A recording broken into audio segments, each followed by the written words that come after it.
Bonjour, bienvenue à toi aujourd'hui en cette troisième journée de notre neuvaine pour la santé mentale. Aujourd'hui, notre thème, c'est le ministère. Un grand mot, mais on va en faire une réalité très simple. Et le patron de notre journée aujourd'hui, c'est Saint Jean de Dieu. Si tu as une chance de lire des extraits de sa vie ou toute sa vie, je te le propose parce que c'est un saint extraordinaire. Sa vie est palpitante.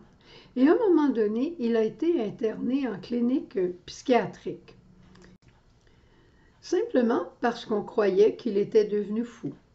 Mais quand il a vu le traitement tellement inhumain que vivaient les personnes avec des problèmes mentaux, alors quand il est sorti de là, fort du don de Dieu, fort de sa foi, il a fondé une communauté pour s'occuper de ces personnes-là. Et il y a plusieurs hôpitaux qui s'appellent Saint-Jean-de-Dieu, spécialement pour les personnes avec des troubles mentaux. Alors, on peut le prier en tout temps, soi-même quand on a un problème d'anxiété, d'angoisse, de dépression, qu'importe, de dépendance. Alors, maintenant, parlons un peu du ministère. Je vais vous en parler très simplement. Le ministère, le Seigneur un jour a dit: j'étais malade, vous m'avez visité. J'étais en prison, vous êtes venu me voir. J'avais faim, vous m'avez donné à manger. Il n'a jamais dit: j'étais malade et vous m'avez guéri. J'étais en prison, vous m'avez fait sortir de la prison. J'avais faim, vous m'avez rassasié avec un banquet. Le Seigneur nous demande de faire notre petite part et lui va faire tout le reste, à son heure, qui n'est pas toujours la nôtre et qu'on ne verra peut-être jamais. Un ministère simple, un ministère d'accompagnement, un ministère de compassion. Accompagner quelqu'un et demeurer proche de lui à travers sa détresse. Et le faire par compassion, ça veut dire être compagnon et compagne de la détresse de l'autre. Espérer pour l'autre alors que l'autre n'espère plus. Je me souviens toujours quand Sœur Jeanne nous disait: quand quelqu'un est sur la croix, ne lui demandez pas s'il a de l'espérance, mais vous, ayez-en par exemple pour lui. Puisez dans le cœur de Marie cette espérance, cette femme d'espérance. Le mot-clé pour le ministère, c'est simplicité. Simplicité pour le recevoir. Avoir l'humilité, la simplicité de dire à quelqu'un qui n'est pas loin de moi: est-ce que tu pourrais prier? Je suis angoissée. Est-ce que tu pourrais prier? Je suis déprimée. J'ai peur. Je suis inquiet, très inquiet. Je ne dors pas. Oui, certain, je vais prier avec toi tout de suite. Et on va dire un Ave ensemble. Aussi simple que ça.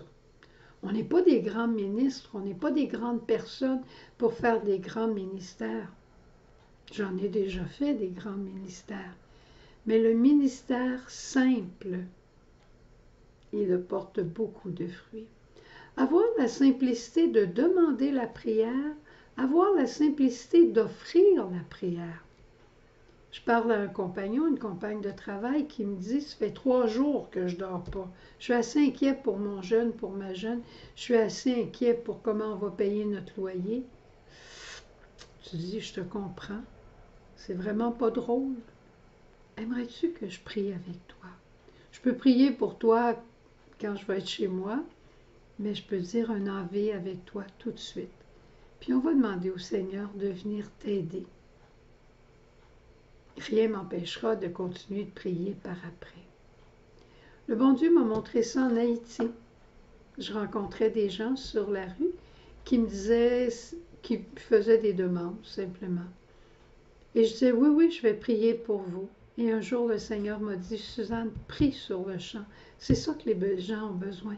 Ils ont besoin de voir ta compassion. Ils ont besoin de voir ton accompagnement. Ils ont besoin de savoir que tu es là pour eux à ce moment ici. Alors, je m'arrêtais, puis je disais un Ave avec la personne.